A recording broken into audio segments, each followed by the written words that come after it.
آج تیری شادی ہے. فرماتے ہیں اللہ کی مرضی ہے. جناب ابی طالب نے کیا کہا؟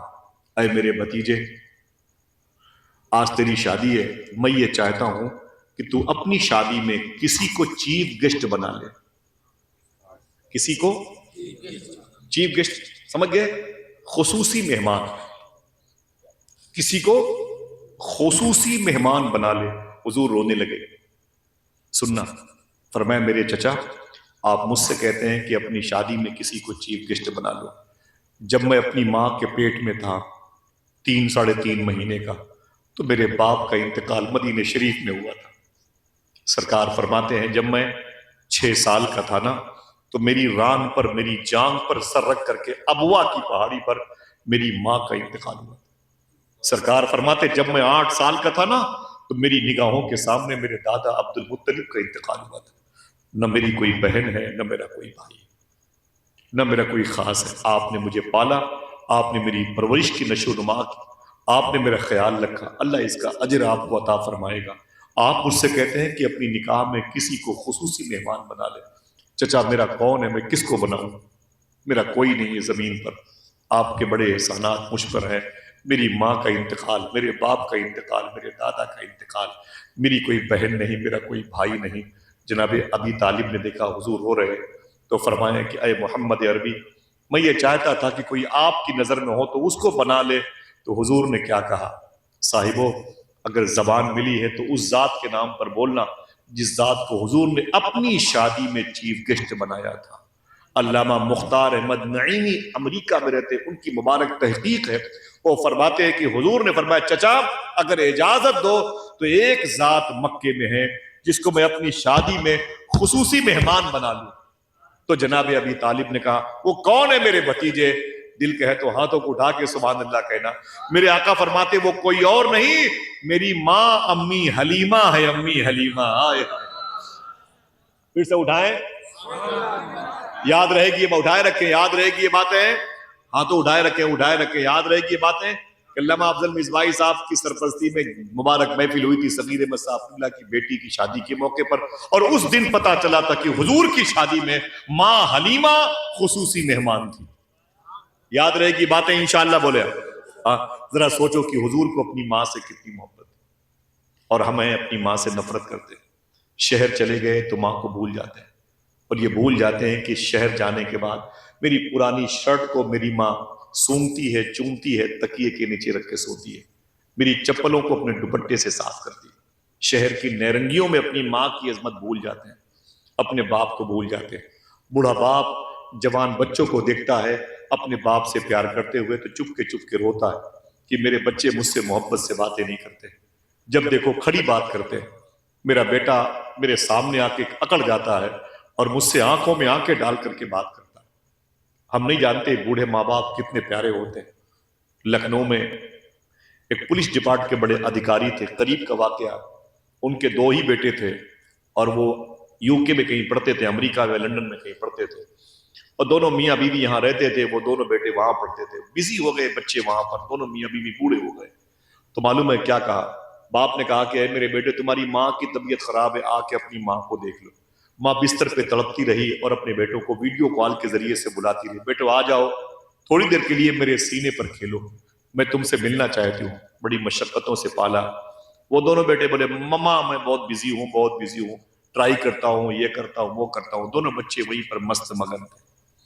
ایک دن ایسا ہوا کہ ماں مر گئی. جب ماں مر گئی تو ویڈیو کال کے ذریعے سے بتایا گیا کہ ماں تو مر گئی، آ جاؤ لاش رکھی ہوئی ہے. تو ادھر سے خبر آئی کہ دفن کر دو، ہم یہاں سے نکلنے کی کوشش کر رہے ہیں.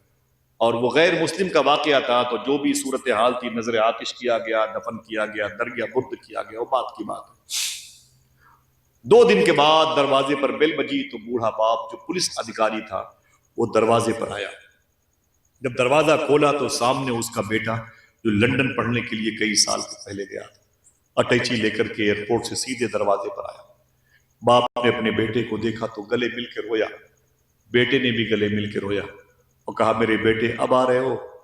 8-9 سال تک تمہاری ماں تمہارا انتظار کرتی رہی، اب تمہیں فرصت ملی ہے.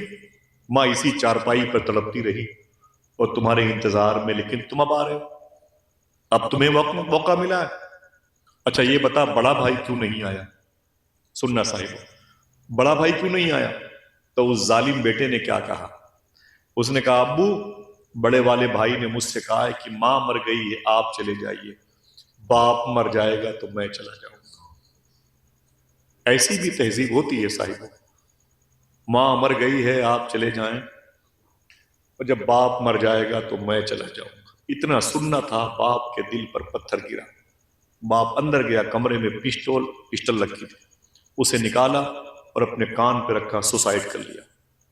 آواز آئی تو بیٹے نے پولیس کو فون کیا، پولیس آ گئی، دروازہ توڑ کے دیکھا تو باپ کی لاش پڑی تھی، اور ایک کاغذ پر باپ یہ لکھ کر کے خودکشی کیا تھا، مرا تھا۔ اس نے کہا تھا کہ اے میرے بیٹے تم نے کیا کہا کہ ماں کے مرنے پر میں آیا ہوں، آپ کے مرنے پر بڑا بیٹا آئے گا؟ اے میرے بیٹے بڑے بیٹے کو آنے کی ضرورت نہیں ہے، تم آ گئے ہو تو دونوں کا نپٹارا کر کے ہمیشہ کے لیے چلے جاؤ۔ اس سے کہنا کہ اپنے وقت کو مت ضائع کرے، سمجھے؟ اب ہماری موت اور مٹی کا انتظار مت کرے۔ صاحبو ذرا سوچو کتنی مشقتوں سے ان بزرگوں نے ہمیں پالا ہوتا۔ آج بھی میں رات کے 2 بجے ہوتے ہیں، 3 بجے ہوتے ہیں، 4 بجے ہوتے ہیں، میں سب سے پہلے اپنی ماں کی قبر پہ جاتا ہوں۔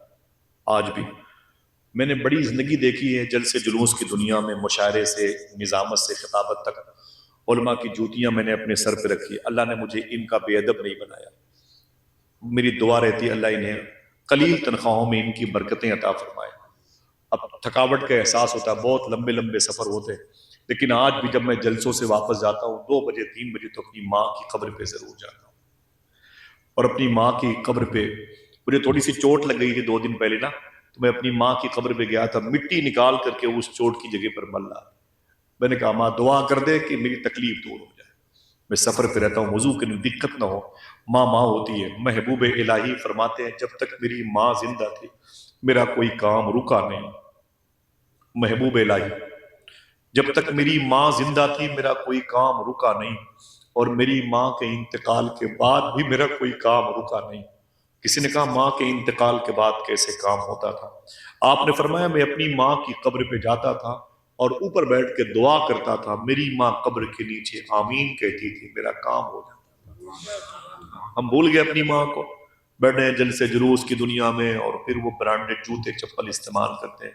قبریں سونی پڑی ہوئی۔ الہ آباد میں منصور پارک میں ایک شخص اپنے باپ کی قبر پہ بیٹھ کے تاش کھیل رہا تھا۔ کیا بتائے مجھے بتاؤ، اب کیا یہ کلیجہ اپنا پیش کر دیں آپ کو، اپنا دل گردہ آپ کے حوالے کر دیں؟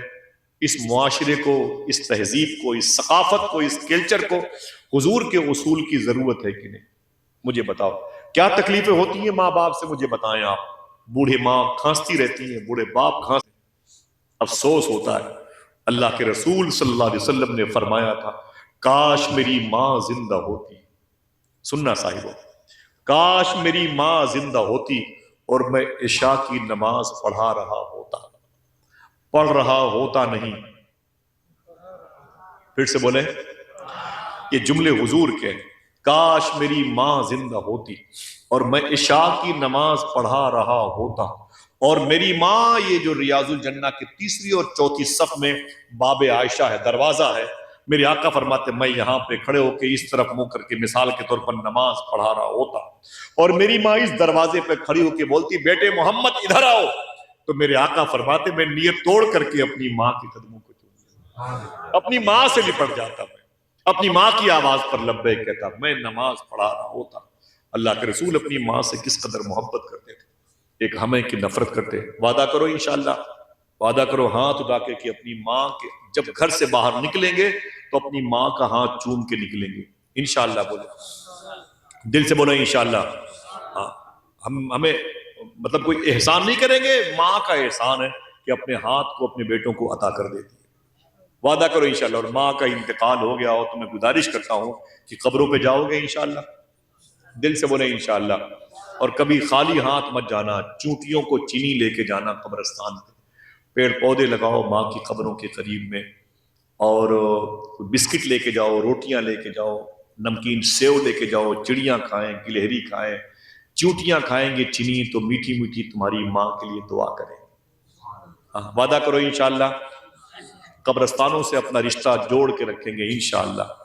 پھر ہاتھ اٹھا کے جلدی بتائیں کہ حضور کی شادی میں خصوصی مہمان کون تھا؟ نہ